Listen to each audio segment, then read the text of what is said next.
Welcome to season 2 of All Things Music, where I'm giving you, the viewers and listeners, an all access pass, and I'm pulling back the curtain on the music business.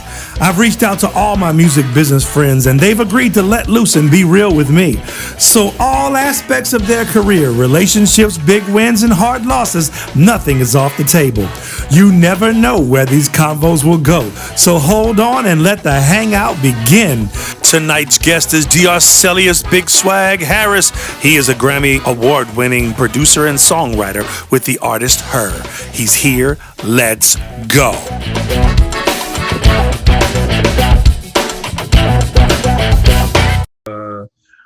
Are we back in?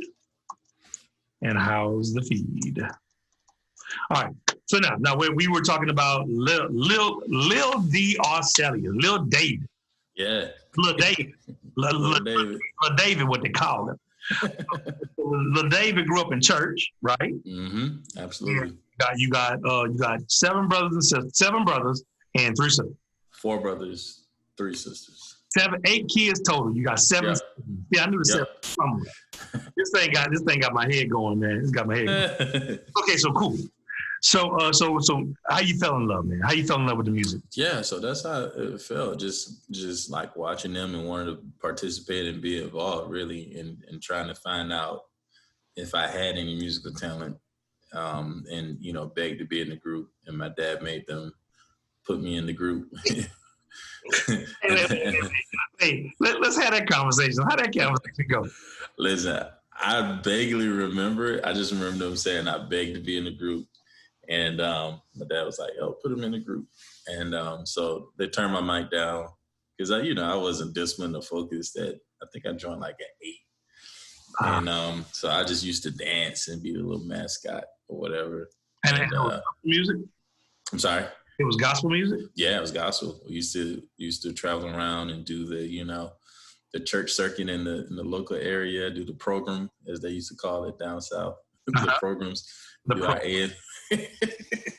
Do the A and B selections.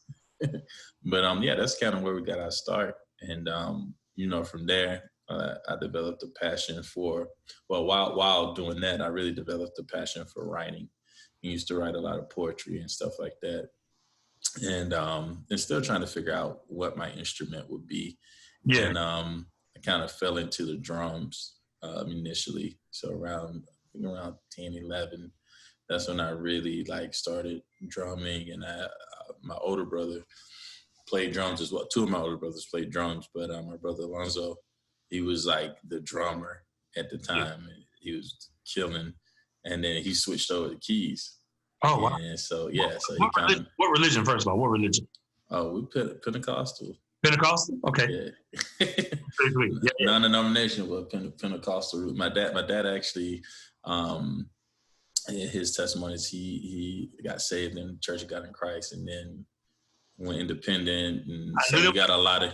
I knew there was a Kojic connection because you always go from drum. He thought we need you on the drum first, son. We need you on the drums right now. Yep. And they put you on the keyboard.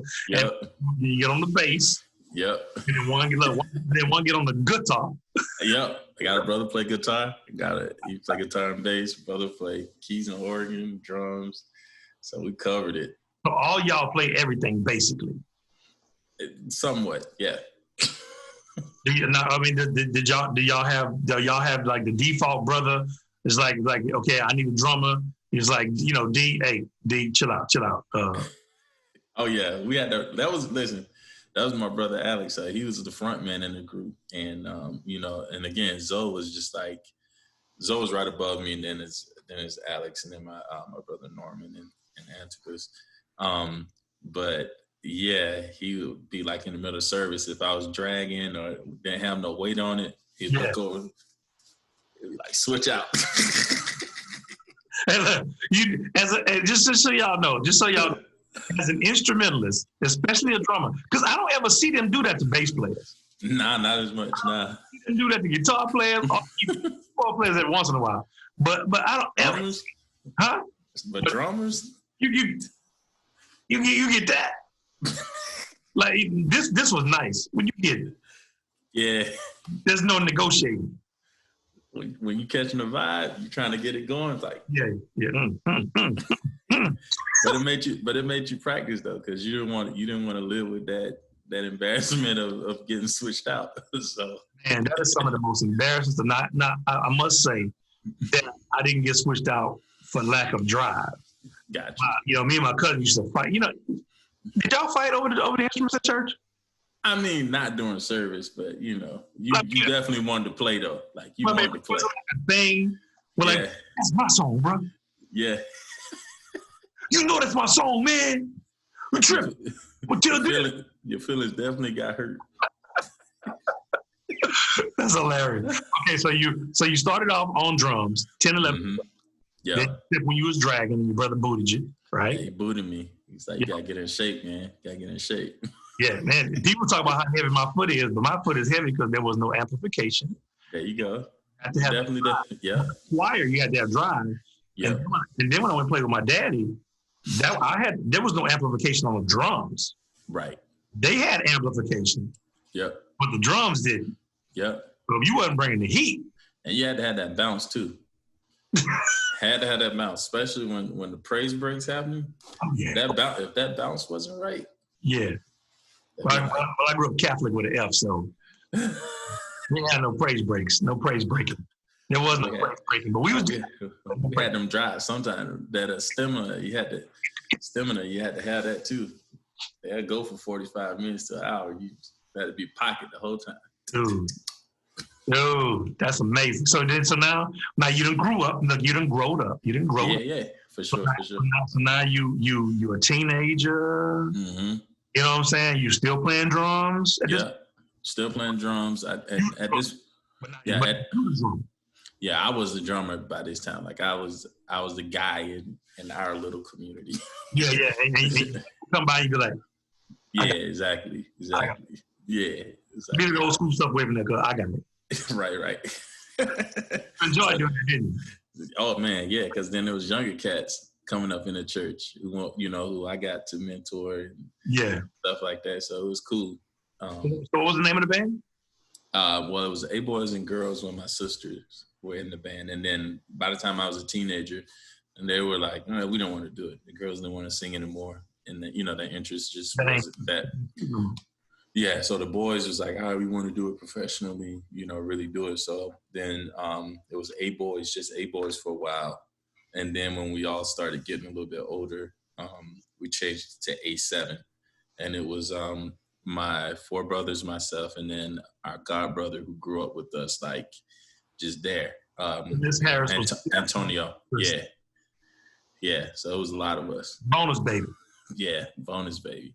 Ain't nothing. Slash dad when dad wasn't around. Ooh, wow. So Antonio. So yeah, we decided to do it for real. And my brother Zoe, he was like the prodigy in the group. Like any instrument he touched, learned it. He became the producer. My brother Alex was writing a lot of the material at the time. But my brother Antipas, let me back up. My brother Antipas started the group. Like he's the eldest brother. Okay. He started the group back in like the early 80s, I guess, when I was really young. Right. I think he started in like 87 or 88. Yeah, I ain't gonna tell you that was the year I graduated high school. I'm gonna let that. Okay, we're gonna let that fly. I just said, but I'm cool, man. I'm cool. And yeah, so my brother Antipas and Norman were the first ones in the house to really get into music and start teaching everybody else. So let me just back up and say that. So then, by this time, Alonzo was all coming to his own. Everybody started coming into their own. And again, I was writing and stuff. And so I wanted to start, producing, hang around. Still was a youngster, wanted to hang around and wanted to, write or be a part of the creative process, but had to learn a lot. So I kind of got my first education with my brothers. And at this time, by the time I was a teenager, my brother Antipas had gone off to college, and there's a college, LaGrange College, and they had like one in that area, I believe maybe the first like computer music degrees, creative music and technology. So he double majored in creative music and technology and religion. So we had access to these school studios so he could do projects and stuff like that. So that's where we all kind of, That's when it started. became on. Yep. Like they said, it was on like Donkey Kong. Yeah, absolutely. So that's the origin story. That's how, the bug hit me, and I was like, all right, cool. Like I wanted to be like my brothers and sis. But yeah, that's how it started. But that's fire. So look, and that's a good place to take this little pause for the cause. We'll be right back with H.E.R. Harris, Big Swagg. Hey everyone, I'm Dee Dee McKinley from Christian World. I just wanted to invite you to join us online for our services each Sunday at 10 a.m. and Wednesdays at 7 p.m. We have a powerful time of worship, followed by an encouraging message from Pastors Jerry and Hope Snyder. You can watch on our YouTube channel, on our Facebook page, or on our website at christianworld.cc.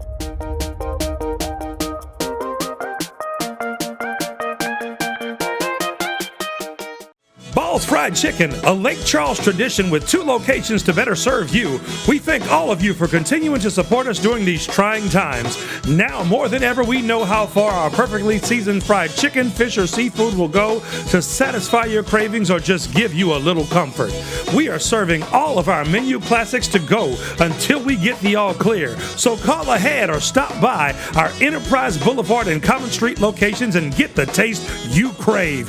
Ball's Fried Chicken, a Lake Charles tradition.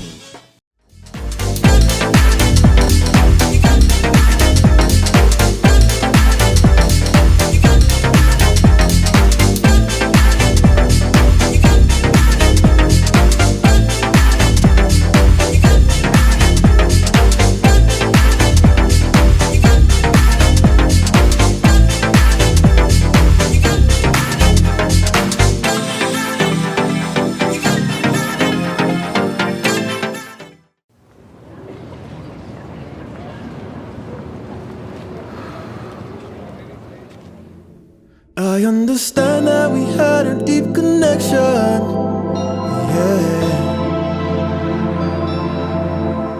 And I appreciate the love and the care, but right now you've got to let me leave, yeah.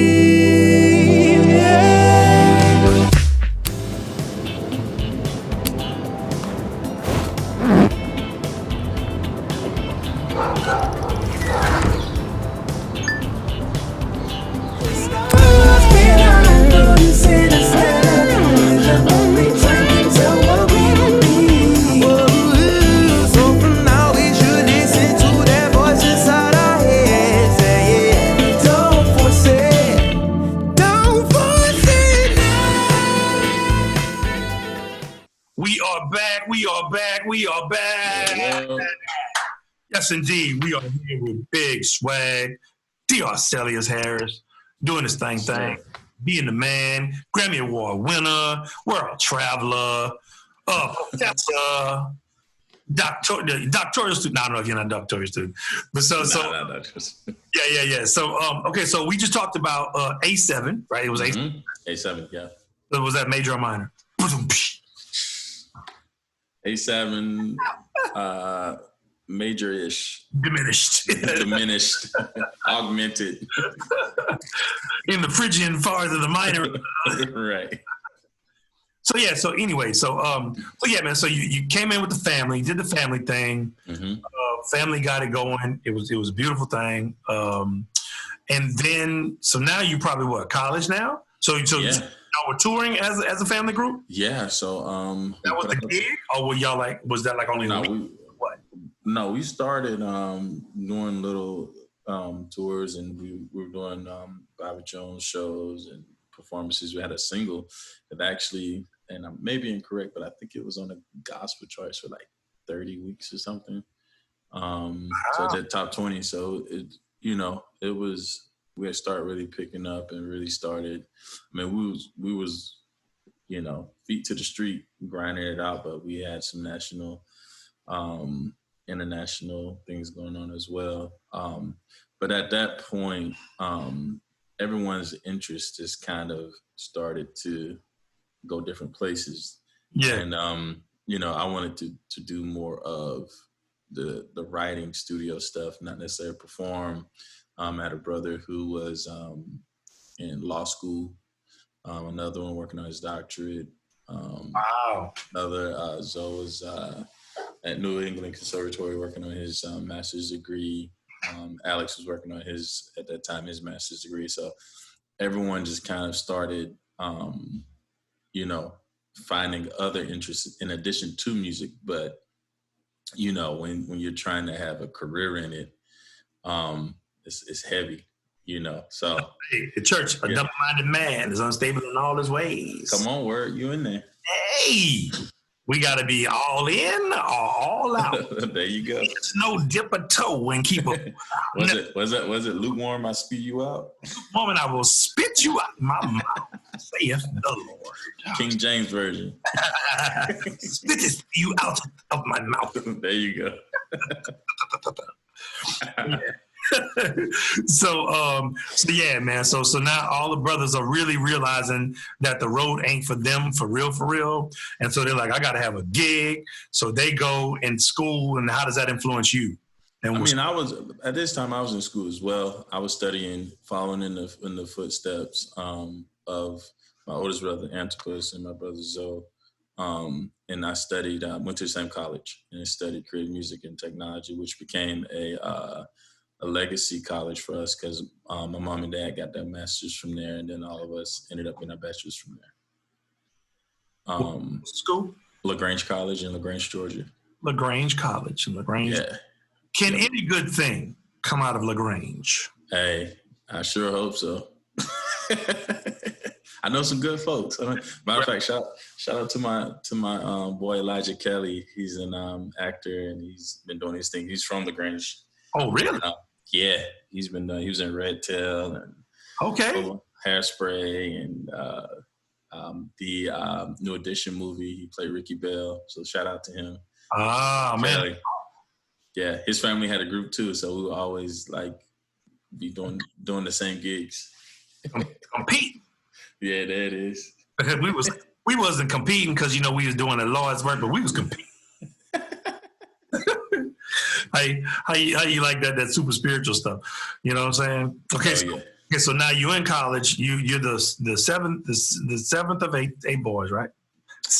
Seventh of eight kids. Seventh of eight kids. Yeah, I keep saying this, y'all. Yeah, I'm not messing up these numbers. I should just stop saying numbers. You're the youngest boy. Yep, youngest boy. That's why I was like, give him a microphone. Knee baby. Yeah, give him a microphone. Yeah, exactly. Why you won't let the boy get on stage, doggone it. Right. You know what I'm saying? And you like, yeah. They said, we fix him. Microphone off. So you're the youngest boy, you're in this group, you're doing a thing, then they decide that they're like, we got to get our education. So you're still playing at this point? You still, college? Yeah, in college, my freshman year was still a group. We was a group actually up until my senior year in college. Okay. And that's when... They was doing it for you. Sure. No, they really enjoyed it. And we traveled quite a bit and we worked on a project during that time and everything. So yeah, it was really cool. It was just during the time when I was about to graduate. I knew, because honestly, the funny thing about it, so I had a passion for music, but I didn't want to major in music at first. I wanted to major in fashion. So I wanted to go to FIT. Hence. You're like, I feel so unfashionable right now. Oh, no, me too. I'm looking for something. I'm looking for something else. Listen, it's COVID drip.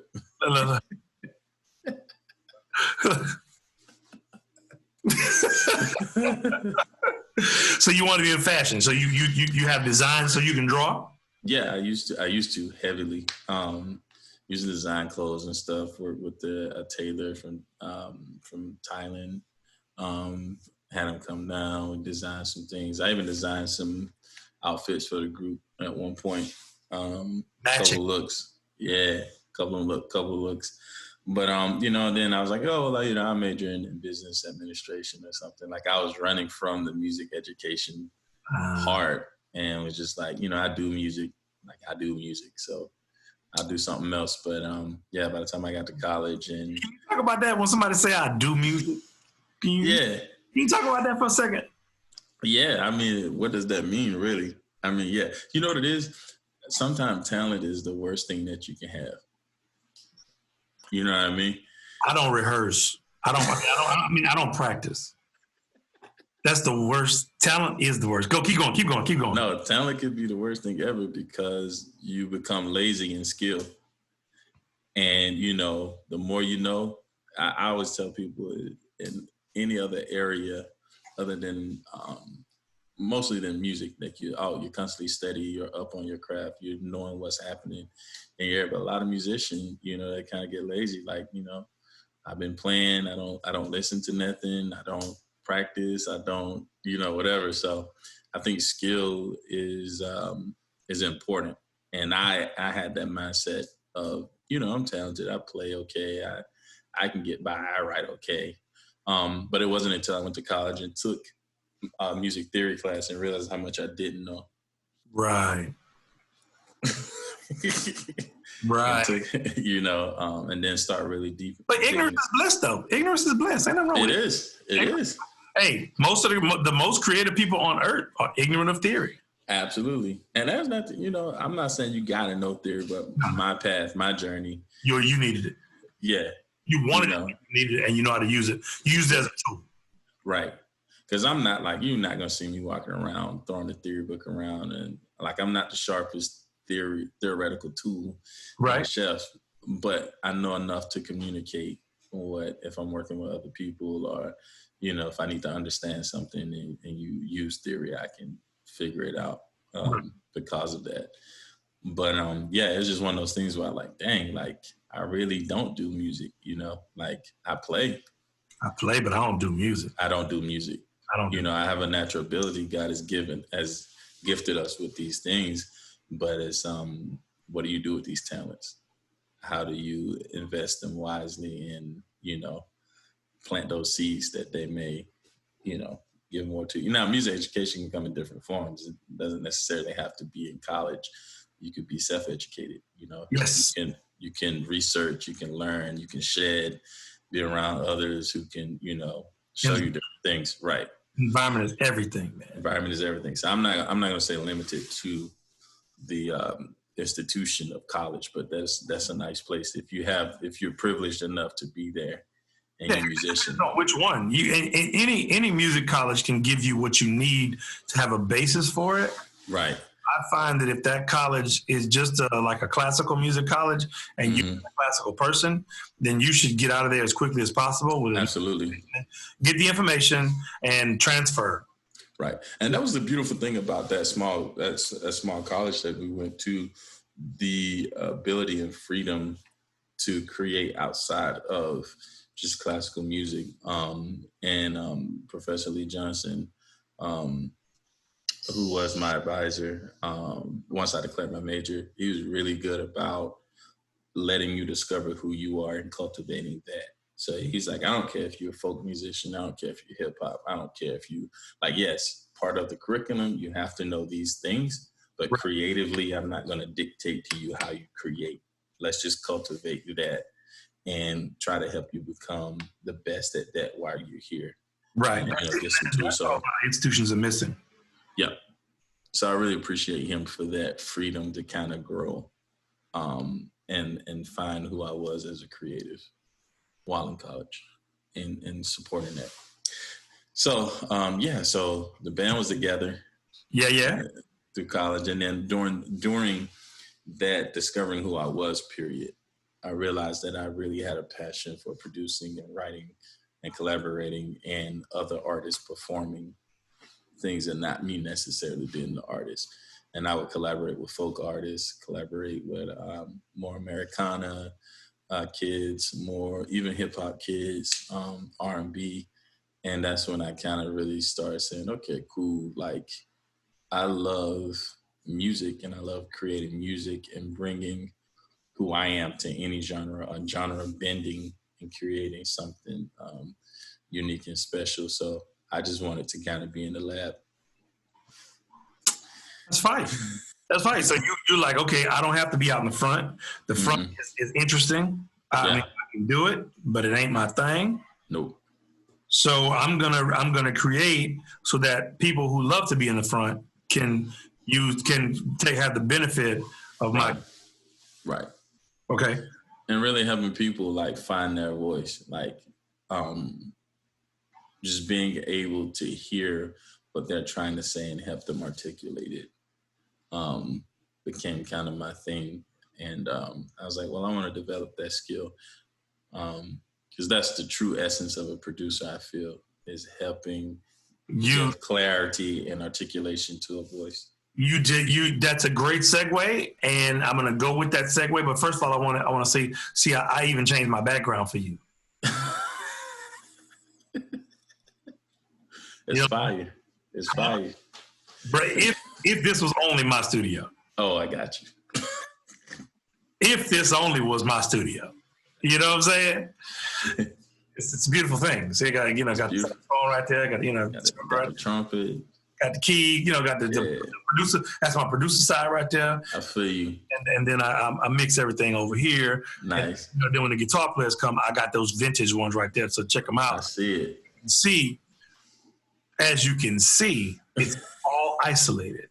It's nice. ISO booths everywhere. Sound treatment, lights. Hey, those are LEDs so it don't get hot. Looks like a vibe. Right. It's a vibe. Okay, so now you figure out what you want to do. So now tell people, because I mess with one of my little friends, like a nephew kind of, and I mess with him. He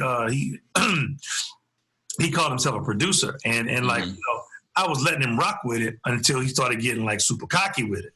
And I said, well, okay, bro. I said, look, first of all, you ain't a producer. He said, what you mean? I said, you a beat. And look, when you mess about it, I said, you a beat maker. They don't like that. I was like, you make beats. You make beats. You a beat maker. Hey, bro, that dude got so hot. He got so hot. He said, no, man, I'm a producer. I said, bro, producers start a project. Yep. They see it through to finish. Yep. They see it through to market. Yep. Until you do that, you are a beat maker. Absolutely. So define producer for me, so that who's watching. Yeah, I think a producer, like you said, is someone who sees the product or help kind of facilitate the process from the beginning to the end. Help with the songwriting process, even if a producer is not a songwriter, is helping really shape the song, making sure that the song is as good as it can possibly be. The top line, when I say song, I refer to the top line, the lyric and melody. And the producer doesn't always play everything on the track, but they're making sure that those pieces come together so that the song becomes a record, right? So you have the composition component to it, right? Yep. And a lot more so nowadays than not, most producers are composers. But there were a time when, in the Motown days or the SoundClick days, song composers didn't necessarily produce the record. They would bring in a producer to produce the record, and they would, hire the musician, make sure a certain musician could play the sound that they wanted, right? So, Phil Spector, even speaking of when I say that, I think of Phil Spector and his wall of sound and really coming up with recording techniques and stacking techniques, which, had a memorable and distinctive sound. So every producer would have a way. And people wall of sound who may not know what that means. So basically, he would stack instruments before. I mean, now we do it, and people were recording mono then, so it was definitely a different sonic thing. So he would stack things like multiple times, and it would be this big, heavy locomotion of sound coming at you, mono, which was aggressive and a new thing at that time. And he'd call it the wall of sound. And it's just like, basically we call it stacks now, but it was, right, overdubbing. Yeah. Until he got that big, thick sound. So, yeah. So, even with Quincy and Michael Jackson, like Quincy would find records and make sure the records were, appropriate, or if Michael brought something to him, he would oversee the arrangement. He will oversee, the producer has the vision, from the beginning to the end, and know what the song's supposed to sound like at the end. Yeah. And again, it's really giving the artist or that song the finish, the vision of what it's supposed to be. They really bring it together, and have some knowledge of mixing. So even when it comes to vocals and stuff, like if it's a vocal sound, like knowing different mic techniques or experimenting with mics and things of that nature. So the job of a producer, and I know it's kind of that style of producer is a lost art. Willy-nilly. Producer and songwriter and beat maker are now the same person in 2020. Absolutely. So, which is cool. I just think it's healthy that the origin of your craft. Yeah. So I understand it's a new day as technology evolves. We evolve as people, the way we communicate, the way we interact, the way we create, and all of that. So I get it. But for me, because I love it, passionate about it, I still try to, when I have the opportunity, I still try to incorporate that. If I have the opportunity to work with an artist, really sit with the artist and their team and try to figure out who is the artist, what they're trying to say, and kind of help facilitate that, not only from the top lines, but also sonically help bring it together. Top lines being the melodies. Yeah, melodies, yeah. Yeah. Isn't she lovely? Isn't top line. Wonderful? Yeah. Yeah. Yeah. That line. Yeah. And then you have geniuses like that who can do it all. Bruh, him and Prince. The first time I realized that Stevie Wonder played every instrument on his thing. Crazy. I was like, man, was it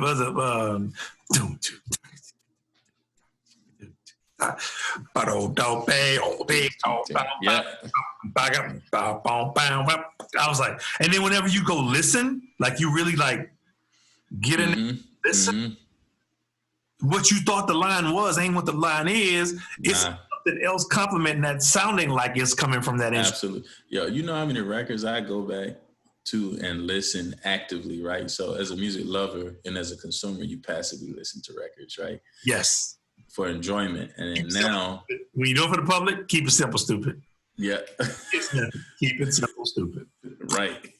Now I go back and listen to some of that stuff and I'm like, whoa, the way they pan that, or like melodies push back in the mix or different things that's happening. I'm like, you know what's something crazy? I was listening to actually Jay-Z's Magna Carta album.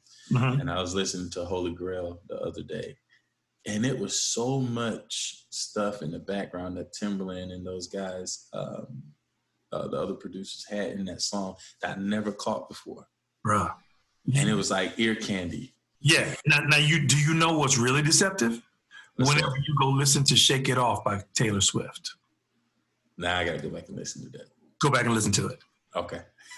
Dude, you don't even realize that every time the chorus comes, they're singing and adding instruments. I gotta go back.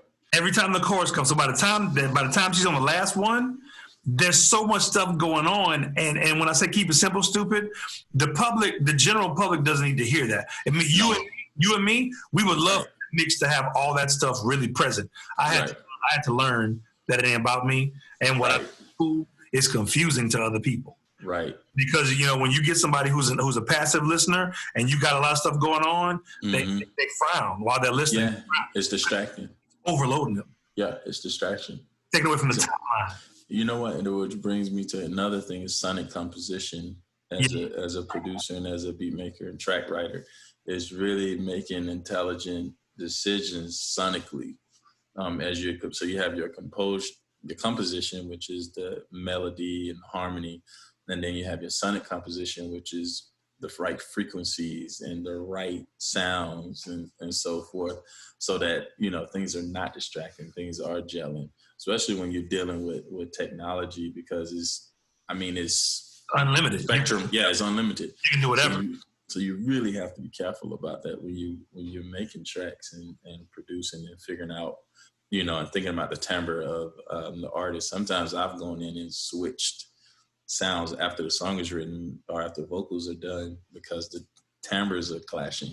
Yes. It's like, it doesn't even make sense at that point. The mix ain't right, and you're like, what's going on? It's perfect. But the harmonies that you did are messing with the keyboards that you chose. Yeah.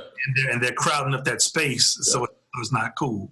And that's something I had to learn as I grew as a producer and got into the game and trying to figure out, all right, what's wrong with this? Or hearing people say something is off. I don't know what it is, but something is off, and me having to examine. Don't you let it?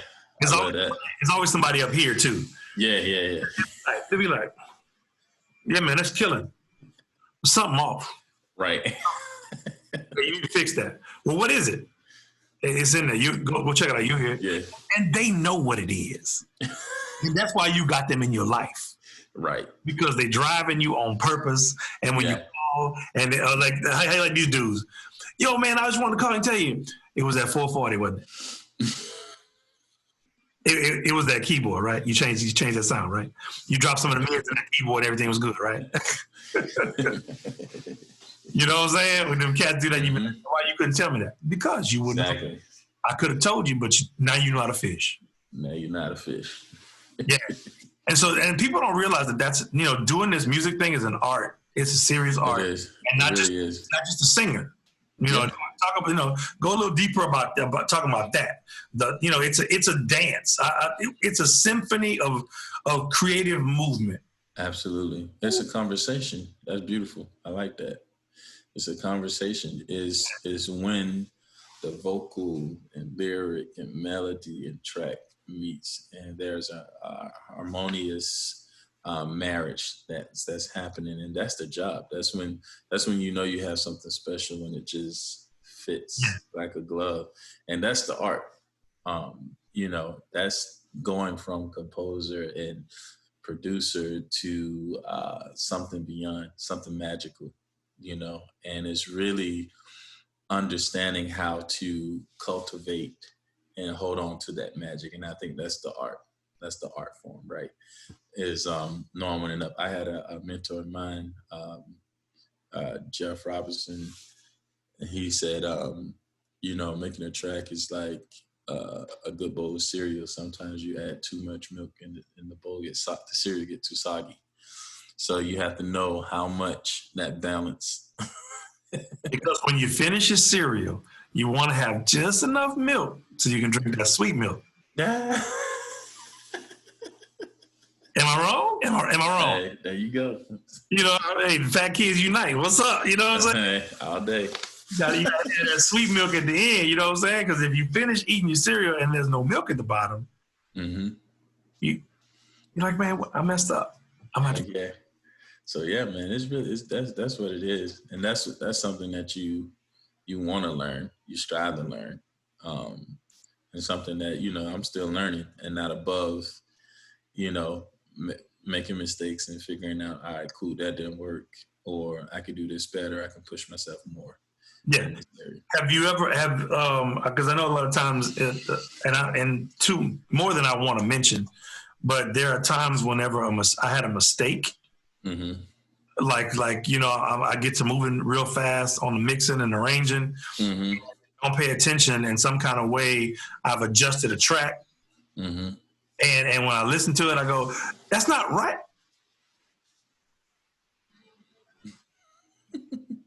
We're gonna leave that right there. Right. You ever had that happen? Yeah. Like a particular time stand out to you when that happened? I can't think of a particular song, but there's definitely been moments where it's like, you know what, that was a mistake. That's cool. But that's cool, right? That's cool, yeah. Yeah, ain't nothing wrong with that. Ain't nothing wrong with that. Yeah, man. And so okay, so now your brothers done hipped you to the game. You think you're wanting to be more producer. You figured out that my role in this place is not in front of stage. It can be on the stage, to the side of the stage, but it's definitely in the studio producing artists and making magic happen for other people. Right. Now, just me and you talking. Just me and you. I mean, me and you and the thousands of people who gonna see this. Did the fact that you figured out that the people who write and produce make more money than the artists sometimes have anything to do with it? Say no. For me, no, not even, honestly, because during that time, I'm still learning the business, right? Okay. I know of the business, but I'm still learning the business. Yeah. It was pure passion for me and just loving that creative process. And then when I found out later that, like, the avenues, I'm like, okay, I made a good choice. Yeah. Because, you can age out as an artist. Oh, for sure. Quick. For sure. Yeah, especially in this climate. Yeah, man. Unfortunately. But as a producer, you just get better with fine wine. Yeah. You get better. You can stay relevant. You good. Knock them out. You know what I'm saying? Get your rep tight and everything. Yeah. Okay, so now you producing. So who was the first artist you produced? Probably my brothers. Writing and producing for them. Huh? They let the baby produce? Yeah, I wrote on our debut album. I think I co-wrote a couple of songs and like co-produced. I co-wrote a lot of it, and then produced a couple of songs. And then while in college, I got to produce my first big thing outside of my brothers was this K-pop artist, Hugh Lee. Yeah, out the box, a K-pop. Yeah. This is when K-pop was on the rise, though. Like, it wasn't K-pop of today. But still, that's even, you know what I'm saying? The fact that we even talking to you like a K-pop producer. You know what I'm saying? Yeah. So have you done any K-pop recently, side note? No, not recently. Okay, so your first Hugh Lee. Which is R&B and pop music. Yep. With Korean people singing it. Yeah, basically. So it wasn't like you had to stretch. You know what I'm saying? Mm-mm. It's like it's same thing. Same thing. Because basically they wanted me to do what I did. So what happened was, my brothers got invited to South Korea. Two of my brothers got invited to South Korea to teach at Seoul Music Institute, and then they had me come along, and I did drumming, and so it was like I think four of us went. Two of my brothers, this other cat we knew, DJ Ginyard, who played bass. And so we went out to South Korea for like 3 weeks and taught in the summer. And then I met this guy who was kind of in the K-pop scene. I was trying to get in the K-pop scene. And he was like, man, let's just, vibe or whatever. And he was like, send me ideas. So I sent him ideas, me and my friend Shandy Kennedy. And he played him for, at the time, one of the bigger K-pop artists, Hugh Lee. And she loved 3 records and she cut 3 records. And it came out on that project. Huh? You got a Korean Grammy we don't know about? Maybe. I wouldn't know. I have to look into that. Hey, bro, you got royalties. Hey, talk to your. You at C? Did we talk about you at CSAC or BMI? Yeah, I'm at CSAC. See, you're so exclusive, bro. That's why I got this. That's why I got this back here, man. Y'all got to think of something. CSAC was invitation only whenever he got it. You know what I'm saying? I'm poor man copper. I'm in BMI. You know what I'm saying? Hey, they all do the same thing. They all do the same thing. So you got to get with your CSAC people. Be like, hey man, I got some money in Korea. I know. Listen, we working on that. Yeah, man. So you did the K-pop guy, and then you go from the K-pop. Did you see it blow up, or you just did it? Was it kind of one of the things where you produced it and then it was gone and you never heard from it again, or did you? No, I saw it. I was checking on it on YouTube and stuff, and like they used it. That was doing pretty good. And then I had some Korean friends who I actually, by the time I went to grad school, because it came out when I was graduating undergrad. So by the time I got to grad school at NYU, I had more Korean friends and would ask them like, oh, could they read stuff for me and explain different things to me? And I said, I know it's doing really good. Like this, was featured on this television show and da-da-da-da. And you go on YouTube and you can find stuff. I don't have my little ring, but mailbox money. Sweet. So that was a cool time. It was really exciting because it was like, wow, like, that was my first, like, it was, I think for the production fee, it was a few $1,000s. So I was like, oh, that's cool. Like, coming out of college, I was like, that's cool. Like, I made the right choice. Man, what? Yeah. Like, I made the right choice. So then after the K-pop guy, then what's next? Then that's when I ended up going to NYU. And then I was looking for an internship. And I couldn't find anything through the NYU portal. So I was on Craigslist looking for different things. And then I came up on MBK Entertainment. And before I came to MBK, I applied to a couple of internships, and like nothing was just like adding up. Wasn't for you? Nah. God had a plan. Really, God had a plan. I had a plan. So I met this guy, G Flowers, who was A&R at MBK at the time. And he was like, yo, I like your personality. Cool. Like, I'll hit you up if I ever need you, whatever. And I was like, I bet. So one day, maybe a few weeks passed by, I hadn't heard from him.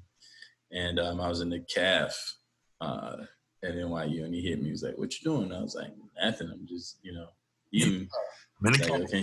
Yeah. He's like, can you come out of the studio real quick? And Logic, right? And I was like, yeah. He's like, all right, cool. It was a production studio. He's like, can you run a session?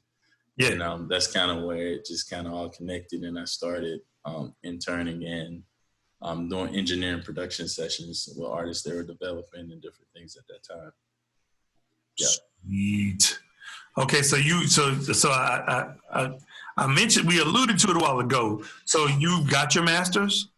Yeah, so I studied at NYU for a little bit, and then matriculated through that, and then decided to move on to do my professional life. Oh, so you didn't get the master's? Well, yes, I finished my coursework, yeah. He being ambiguous, but I'm gonna let that slide. He said I finished, but I ain't do my dissertation or whatever you call it. No, I did that too. Oh, you did what? Yeah. So you got a master's or not, bro? I'm trying to give you props. Listen, man, we out here, bro. It's technical. It's technical. Yeah. All right, sweet. So you said, so you straight, you got your thing, you educated, you do the thing. Yeah. Rolling, you in the business, you in the industry, you roll into the studio, you start doing Logic. I talked to my boy Carl from the Memphis chapter with us. He talked about how he was an assistant at the power station in New York, and how he did sessions with Michael Jackson and Prince and nice people. Yeah, and it's just like you did. Your first opportunity to get on there. So when you rolled in and ran Logic, you was nervous, or you knocked it out? I was nervous because it was, first opportunity. So, I mean, I locked in, did my thing. And I think the first thing was this gospel group they had. And Alicia Keys' musical director, Henry Gill, was there. And he was producing the session. And he felt, he was like, yo, you cool. Like, I want you to hang around a few sessions. So I started just working with him a lot when he was working with the group. And then I ended up meeting the CEO's brother. It was his group, Conrad Robinson. And he and I got to the lab early one day, and he was there early, and we started talking. And he was like, yo, asked me about my background and different things. And he was like, I'm looking for like a more Christian contemporary song for my group. You wouldn't happen to do anything like that or know anybody. And I was like, yeah, I actually wrote some stuff for my chapel band. Right. So, I sang him a song I did, and he was like, yo, like, this is dope. I want them to demo this. So that's how I kind of started. And that was with MBK? Or who's producing it? MBK. MBK. It was a gospel group they had at the time. The artist, the group MBK? No, the company was MBK. What can you talk about the group? Yeah, the group was named Livray at the time, and actually, I ended up co-writing and exec by the time. So from internship, I think that from that part, it took about 4 years for them to finish their project. There was a lot of transitions in the group and everything. So by the time we got to the end, it worked out for me because by the time the project came out, I ended up executive producing that project, and it debuted #1 on the gospel charts. Yeah. So, so box money. so it worked out. Unfortunately, the band disbanded after the 4 years. Odds are it wasn't gonna last. No. All talented individuals. It just didn't work out. Look, can you speak to that as a producer? How it is to because like there's some people that are gonna see this and they may be super talented, or they may be in a group, or they may have desires, or to be an artist, or anything. What is the ceiling dagger in a group or a company, as far as like, what is the cancer? What is one you can tell off top, he the cancer and he's a cancer because? Well, I think sometimes it's creative differences. You have people who that vision may differ from other people's visions in the group, and that could easily become a cancer because the opinion grows and that success happens. Those opinions or egos, not necessarily negative egos all the time. It's just creative egos sometimes. Right. Where it's like, I strongly feel this is what we should be doing, or I should be doing. So if everybody else doesn't kind of go that way, then that's how you end up getting solos, and and then if you have a person who's singing most of the songs, or who's writing songs and their success, or co-writing songs, and they feel the group should go a particular way, or or even the visions of companies. Same thing. It's like, about that. So how have you seen that, where the band has a vision and the company goes, no. Right. Right. Yeah. This way, or y'all go that way. Yeah. I think most of the time it's creative differences before it's even like business or financial.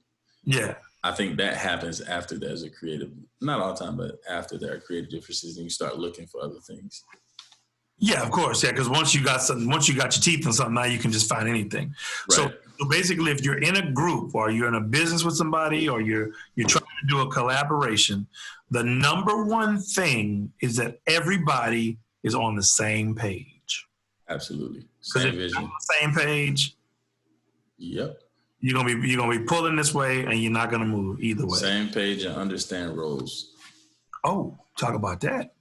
Yeah, I have to understand. It's like, know your role, fool.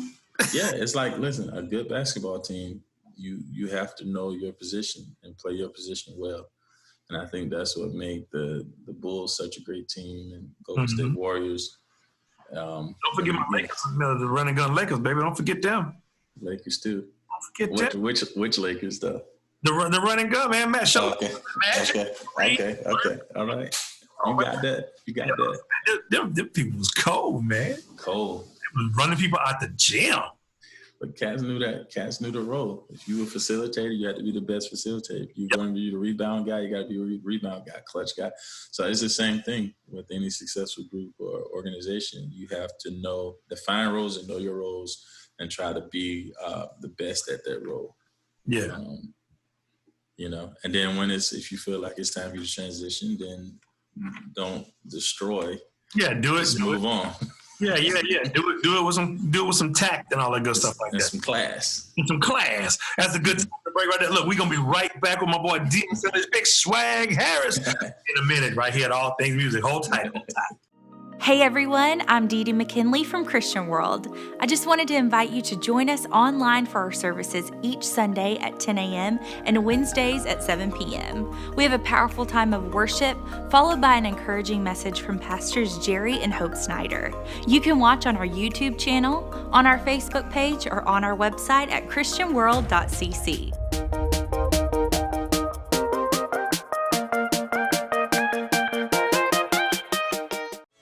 Ball's Fried Chicken, a Lake Charles tradition with 2 locations to better serve you. We thank all of you for continuing to support us during these trying times. Now, more than ever, we know how far our perfectly seasoned fried chicken, fish, or seafood will go to satisfy your cravings or just give you a little comfort. We are serving all of our menu classics to go until we get the all clear. So call ahead or stop by our Enterprise Boulevard and Common Street locations and get the taste you crave. Ball's Fried Chicken, a Lake Charles tradition.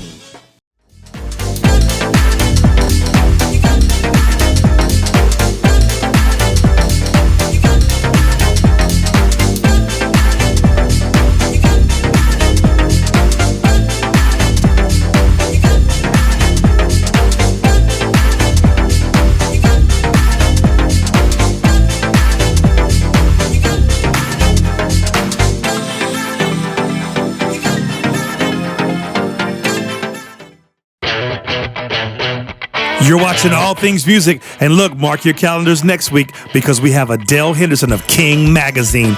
It's gonna be so good. All Things Music.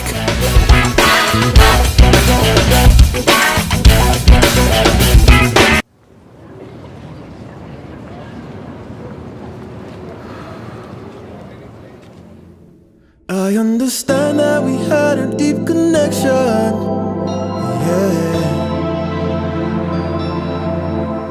And I appreciate the love and the care. But right now you've got to let me leave. Yeah.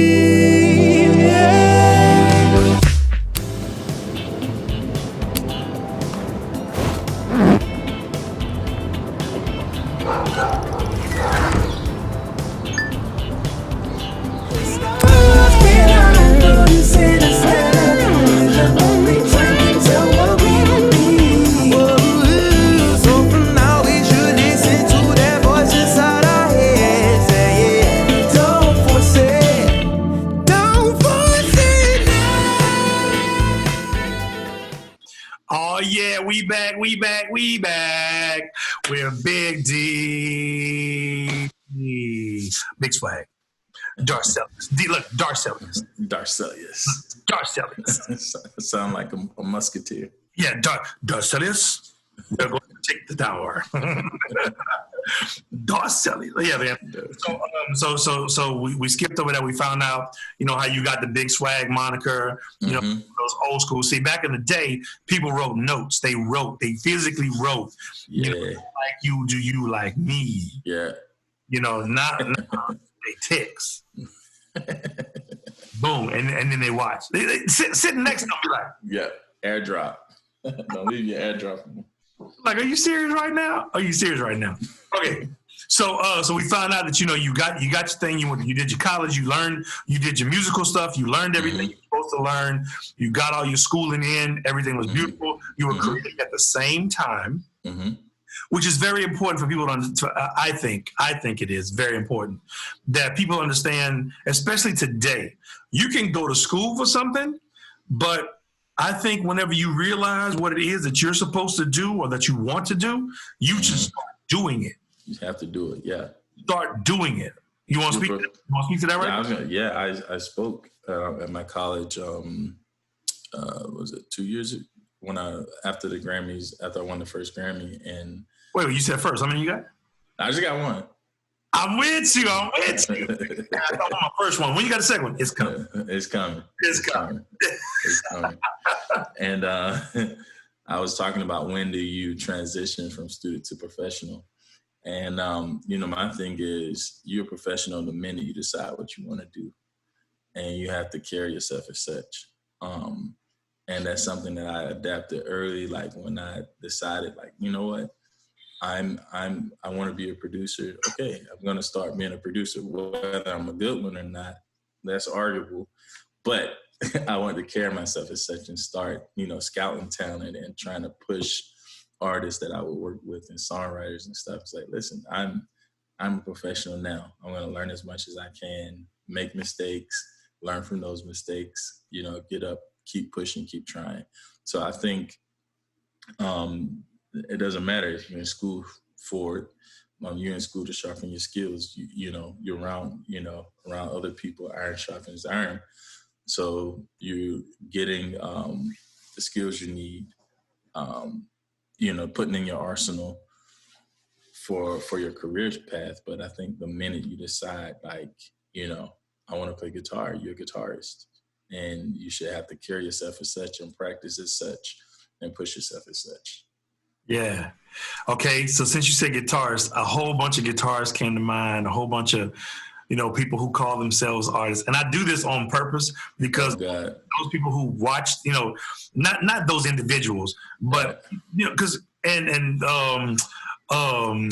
you know Big Mike Clemens? You know who that? Yeah. All right, Big Mike was on a few weeks ago. Oh, nice. Yeah. And we were talking about it, and I say, Mike, you want to talk to those people who come to rehearsal and want to practice?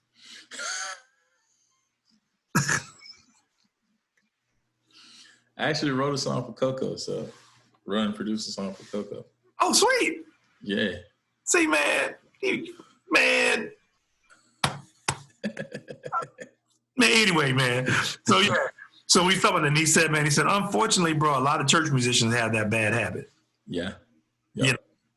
But you want just speak to the whole being prepared and the difference between practice and rehearsal and what that I don't want to put words in your mouth, but like how many opportunities do you have to do that in the industry? Yeah, it's a lot. How many times you have an opportunity to show up to practice at rehearsal? Not a lot, but a lot of people, the younger ones try. You shed at home, rehearses to refresh.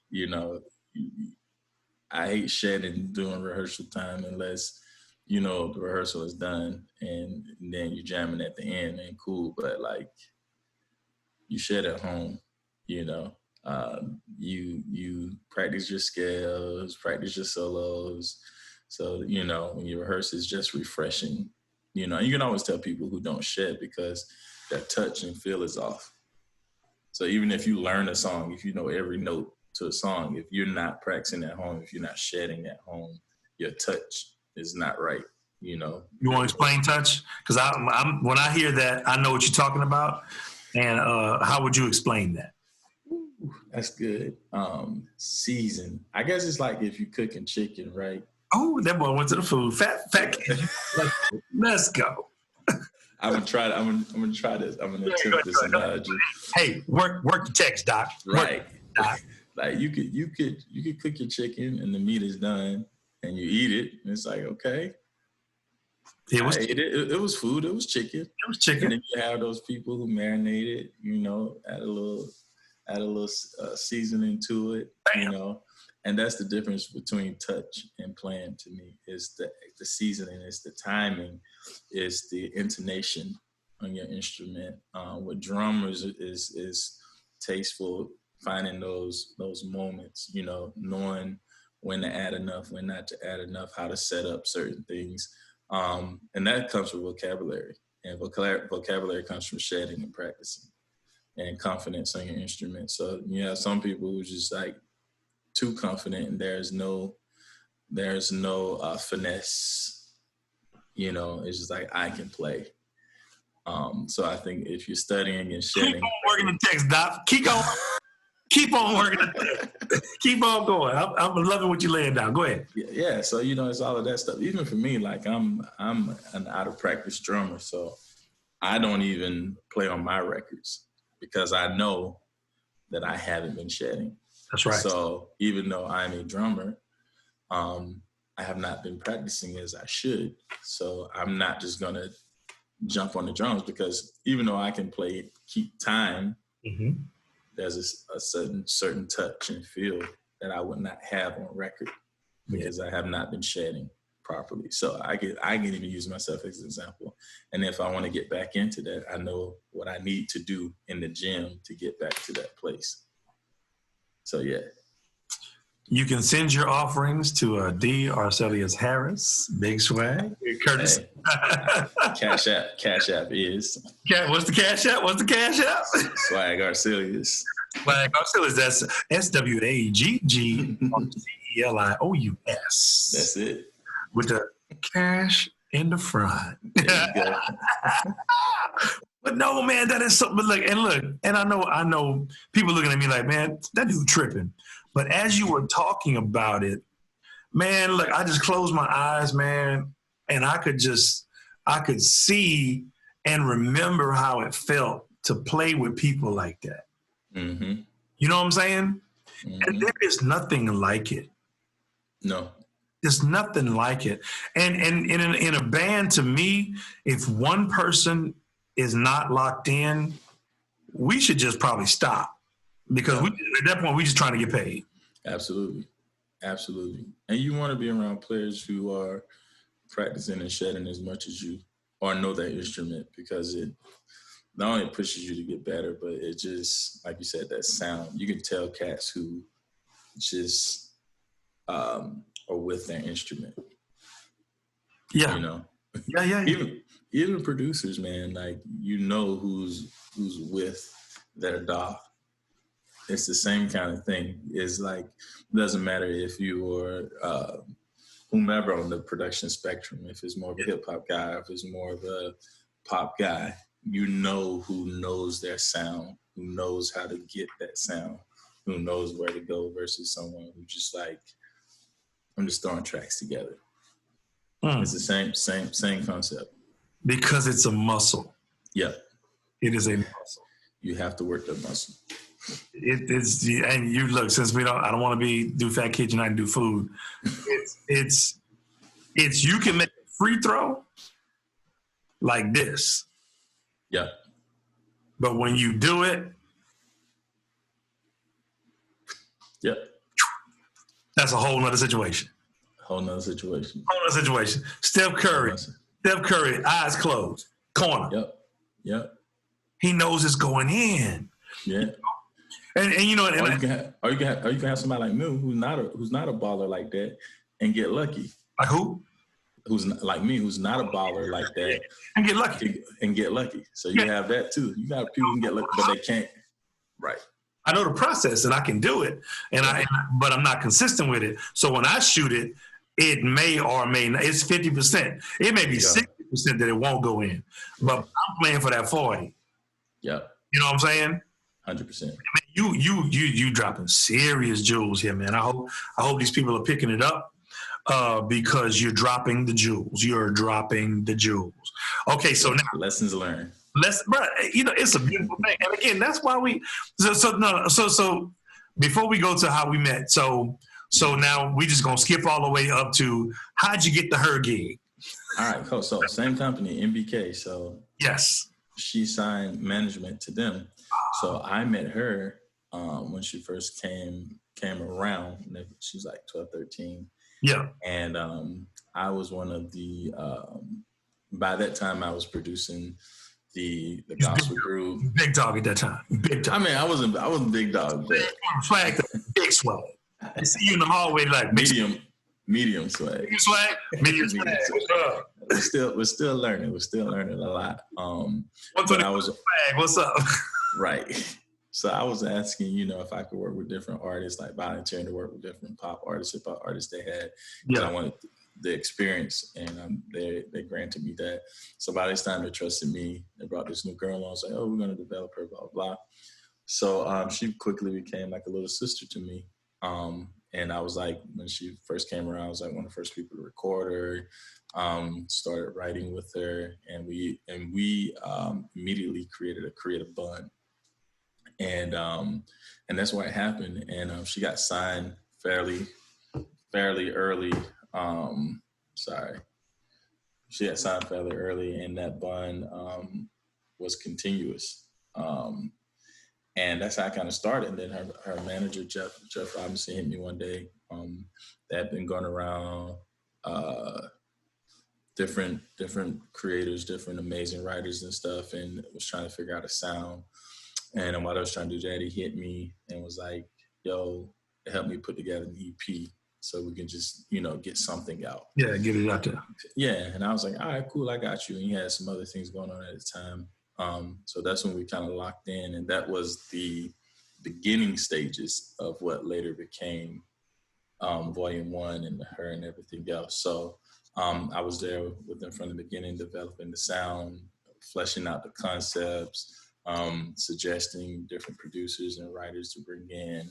And that's where she started kind of developing what the story she wanted to tell. Yeah. So you were executive producer on that? Yeah. Oh. Yeah. Hey,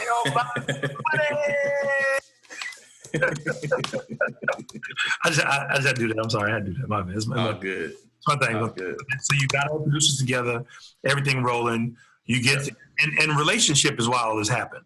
Yeah, absolutely. And then we got a couple of records going. It went through several incarnations, really refining and deleting and refining and deleting and refining and deleting during this process. So I think we had probably about 1,500 songs in the beginning. 1,500. Not 1,500, 50 to 100. Okay, still 50 to 100 songs. Yeah, and then it was a process. It was a process. It was a process, and then Jeff would come in and be like, "All right, cool, we got something here. Let's fill out." Because he's been in the game for a while, managed Alicia, develop artists and executive produce projects for years. Yeah. So, he put his ear to it and his expertise and it's like, all right, we need this, we need this, we need to move. We ain't quite got it yet. Let's do this, da, da, da, da, da. So it was a team effort. But he was doing it. Yeah, it's missing something. Yeah, for sure. Go back. Oh, absolutely. Absolutely. Missing something. Absolutely. You always know what it was missing? Most of the time. And when you came back to him, he was like, yeah, our other producers who worked on it, so it ended up being mostly me and DJ Camper. Okay. Mostly it was other pieces here and there. But yeah, so that's how it all came together, man. And I mean, it's funny because I was talking to the engineer who recorded and mixed that whole project earlier today, and it was just like, man, it's crazy how we weren't even thinking about Grammys or whatever. It was just purely the love and trying to really lock in and get it. I think, the chase, the hunger was to get it, not to get a Grammy. A household name. Yeah. Or just honestly, it was more so let's make great music. Oh, even better. Yeah. Like I can honestly say that. Like it was more of a passion project of proving, again, still being the underdog, proving that I could make great music with an artist. Yes. And that was kind of my mental going into it. Even when, records got shot apart, ripped apart, it's like, all right, cool, that hurt, but let's hurt no more. Don't hurt no more. Where your Grammy at? Hey, listen. Okay, it was simple, but it was effective. Yeah, the melody was kind of familiar. It was effective. Right. So yeah, it was just, really great. Look, you stop saying it. I want it. Right. And seeing her just like growing to her own creatively and as a songwriter and, contributing to production and becoming, a producer in her own right and everything. That whole process is just growth for everyone involved, and everyone grew tremendously during that whole process. And during that process, I worked with, she put me on to another young artist from the Bay area. And she's like, you should work with this artist. She's trying to figure out her sound. I think you'd be dope. I was like, okay, cool. And that artist was Kehlani. So I ended up, before the H.E.R. stuff dropped, I ended up doing a project called Cloud 19, which broke Kehlani into the industry with Nick Cannon. Mailbox money! So it was a lot of growth and different things happening during that period. So like basically what you're saying is when God starts blessing. Oh yeah. He definitely opens up a window and gets more than you can contain. Absolutely. And one thing I like to say all the time is life happens at the speed of relationship. Your relationships will determine the speed and direction of your life. Absolutely. The other thing I like to say is be nice to everybody. Mm-hmm. Because you never know who that person is. Right. And you don't know who they're going to be. Right. And that ain't why you being nice to them. but that's why you're not being mean to them. Exactly.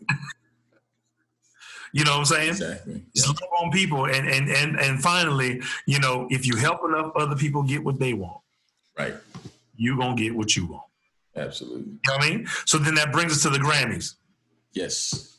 So now, bring me to. So first of all, y'all wasn't expecting it, right? Or did y'all kind of? Nah. Did y'all kind of have a feeling right before the nominations, or y'all nomination came and y'all didn't even know it was nomination day?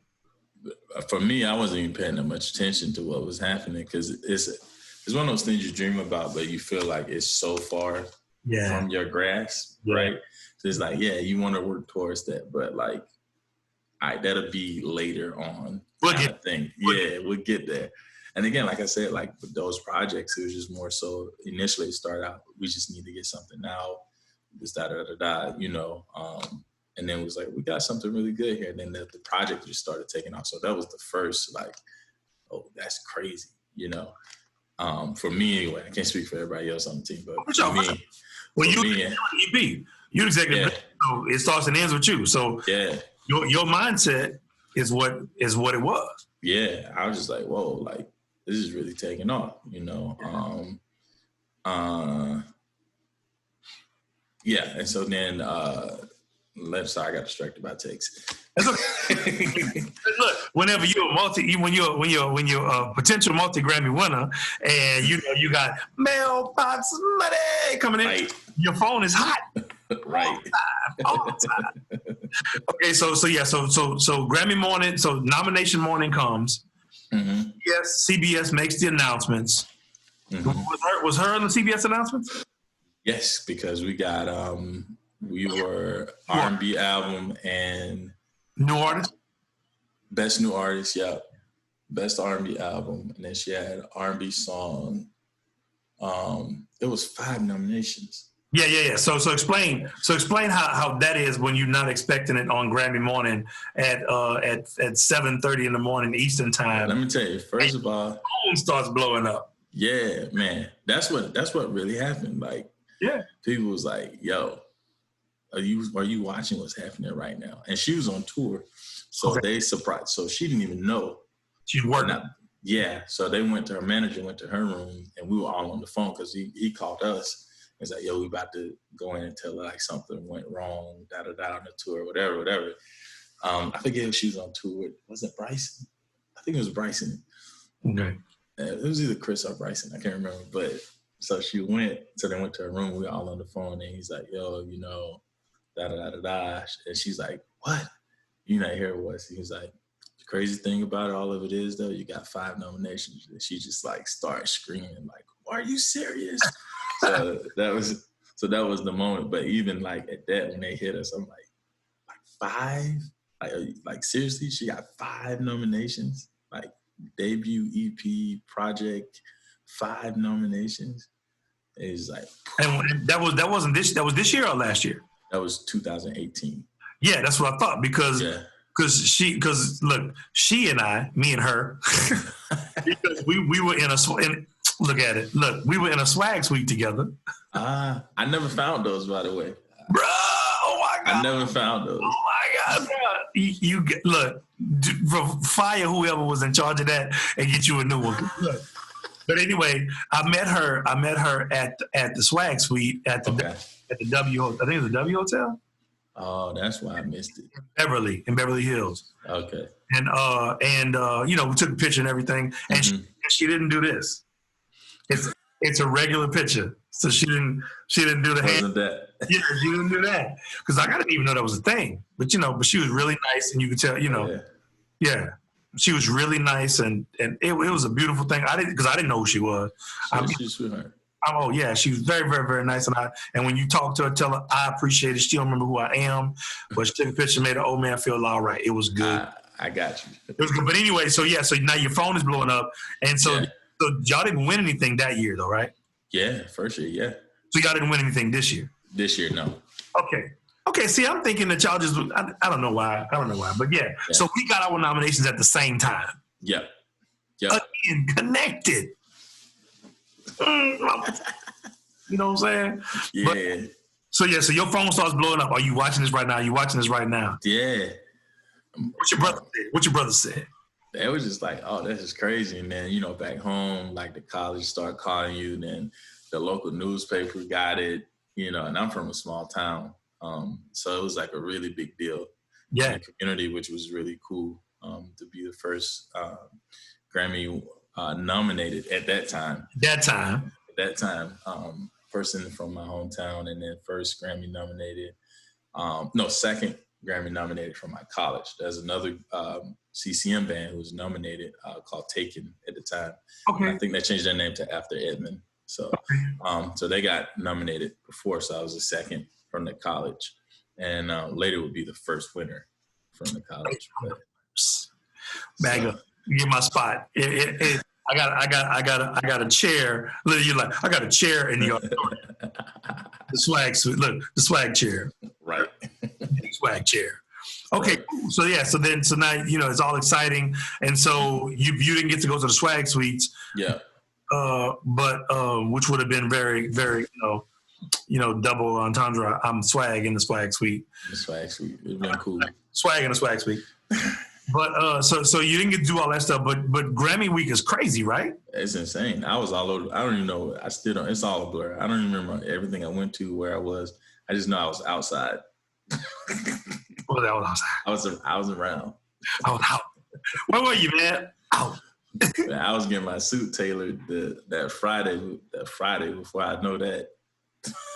Bro, get some extra hemming and taking in, and like I got a custom tuxedo for that sucker, bro. Yeah, me too. I had a houndstooth, boy. With that, see, you're a fashion dude, so we can talk about that. I had the houndstooth blazer with the satin lapel. Okay. With the burgundy velvet bow tie. Oh, crushed velvet, yeah. Well, my man was clean, bro. With the fitted tux pants. There you go.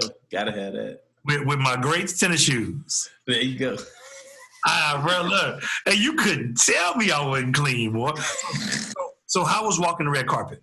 Did you get to do it, or you just I got to do the red carpet. It was butterflies the whole time because it was so surreal.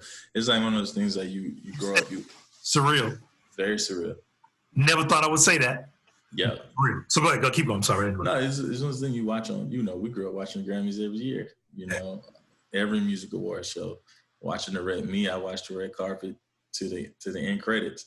So to be walking the red carpet and experiencing what that was, it was just like, wow. I don't even think I did press. I was so like just in a maze, just being around different artists and musicians you respect, or even actors and actresses. Yeah. And it's been like, oh, this is real. Like, this is my life right now, Dude. Talk about, man. Yes. Humbling. Yes. Like totally humbling. Like, and got to be careful to not be so comfortable that it becomes passe. Right. Because I really have to take it in. I know people who are just like, man, Grammys. Yeah. I even caught myself one time. Yeah, it's my third one. Yeah. It was like, boy, who are you talking about? And I made a vow to myself that I'd never go until I got nominated because I didn't want to ruin the experience for me. So. Oh, trust and believe you wouldn't have ruined nothing. Because I went to New York because I visualized. My biggest thing is visualizing. Mm-hmm. I went to New York. I said, look, if I am who I say I am, like you said earlier, I said, I'm going to go to the Grammys. I'm going to visualize it so I can smell it, taste it, feel it, be in that atmosphere, see myself walking up the stage and everything like that. And I shot a video. I said, next year, I'm coming back here and I'm walking up these steps to get my Grammy. You can mark it, right? I didn't get the Grammy, but I was back next year as a nominee. And I can tell you, going as a regular person or even a board member, right? Mm-hmm. And going as a nominee, different thing. Because I went this year as a board member, not a nominee. Got you. Oh, you did too? No, you went as a nominee.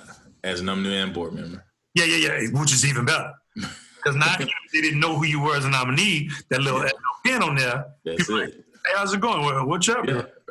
Yeah, exactly. Dude, I got to meet Steel Pulse, David, and whatchamacallit, man, David and Sydney. Yeah. Steel Pulse. You know who Steel Pulse is? Yeah. Dude, Steel Pulse. Hey, man. Life is crazy. I met George Clinton. It was 18. 18. And my bass player, my drummer and my guitar player played in his band. Wow. And they were like, bro, you gotta come meet George. I was like, where's he at? He was like, oh man, George is. I was like, really, bro?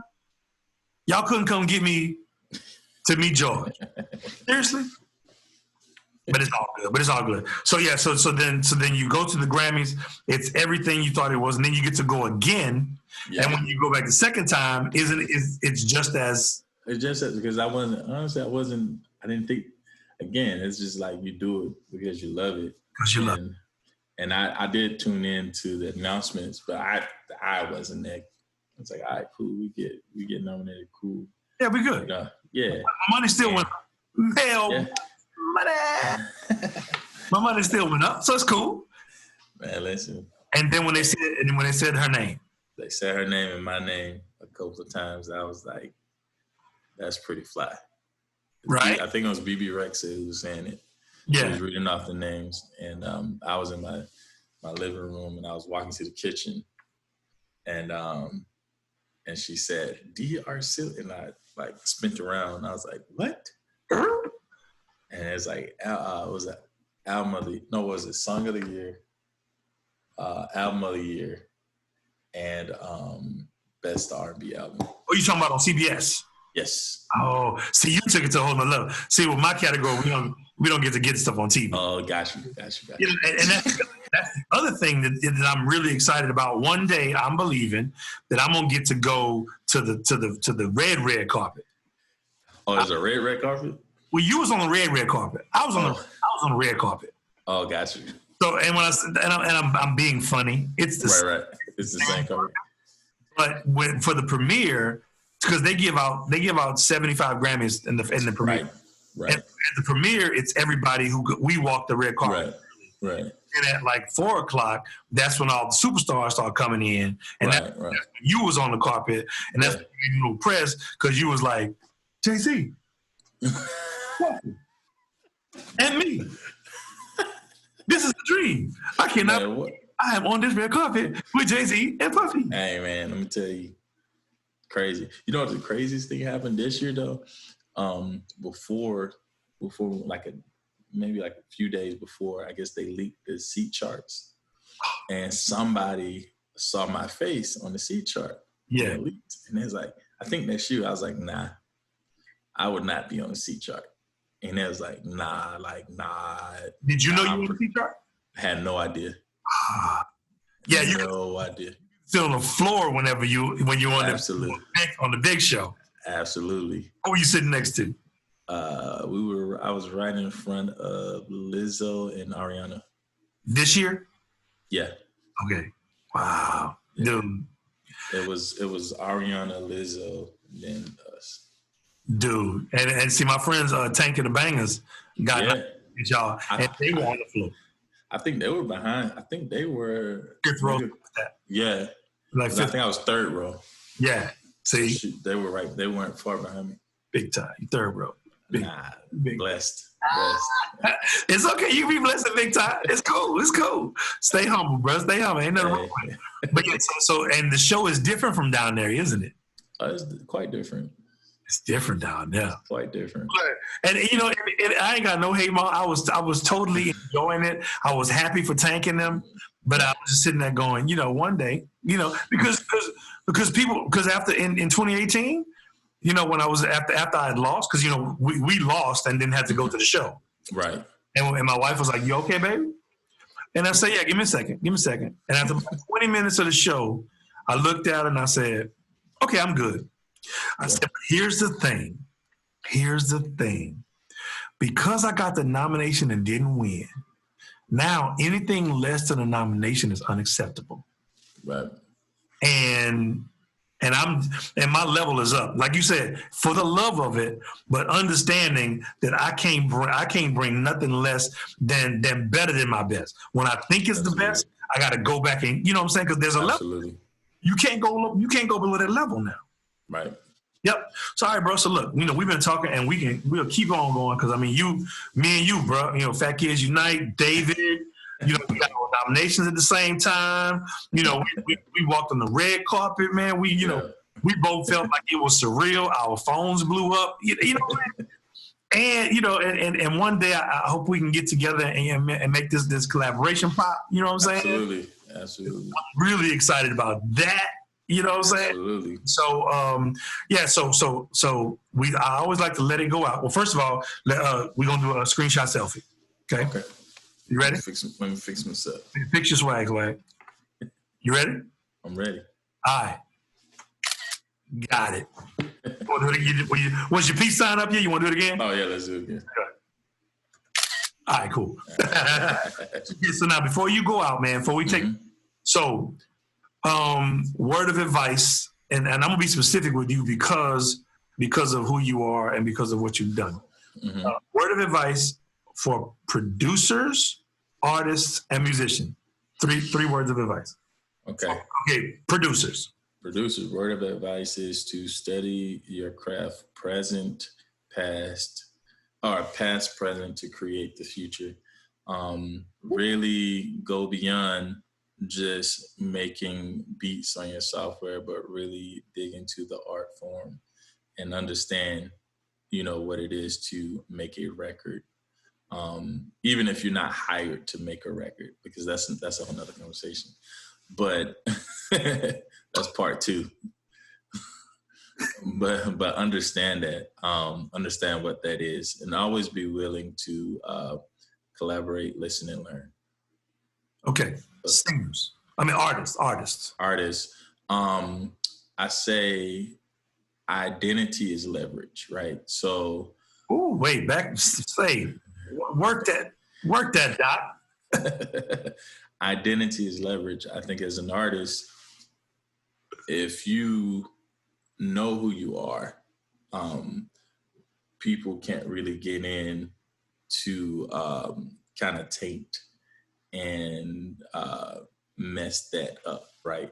So identity is leverage. If you know who you are and what you're trying to say, I feel like you have longevity as an artist, and you add value to whatever situation you walk into.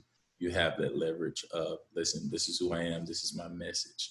Now, you may not know how to articulate that message, but you have a broad stroke idea of what that message is. So I say really take time to develop your personal style and identity to get that leverage as an artist. Man. And finally, for the musicians. Do not shed in rehearsal. Like Amanda Seals say, right. No, but seriously, practice, and similar to producers, I think, is find someone who you feel like your style mirrors a little bit. Study what made them great. Study what you love about them, and then practice and shed. And get your good mentor. It's an old saying that cutter don't sharpen through butter. So a cutter doesn't sharpen through butter. I think that's how the saying goes. Don't sharpen through butter. There you go. Yeah. So iron sharpens iron, essentially. But a cutter through butter. Oh, that's good. So just always just surround yourself by people who are doper and who will push you, and shed and practice at home so that you can develop that touch that we talked about earlier. Came in late, rewind the tape. Well, look, man, I appreciate you, man. Hold on while we close out the show. Look, don't hang up yet. Hold on. But look, I thank you for coming out, man. I know you're super busy, bro. We did this a lot. We agreed to do this a long time ago, and then the COVID hit, and I'm just so glad that God allowed it to happen, because you blessed the body tonight, Doc. Thank you, Doctor. Doc. Yeah, Bishop. Come on, Deacon. Come on. Come through. Word. Right. So yeah, man. Thank you. DSL is Harris, Big Swagg, super producer. And I called you super producer, and I was right, because I didn't even know about the other artists. Kaylani? Kaylani, yeah.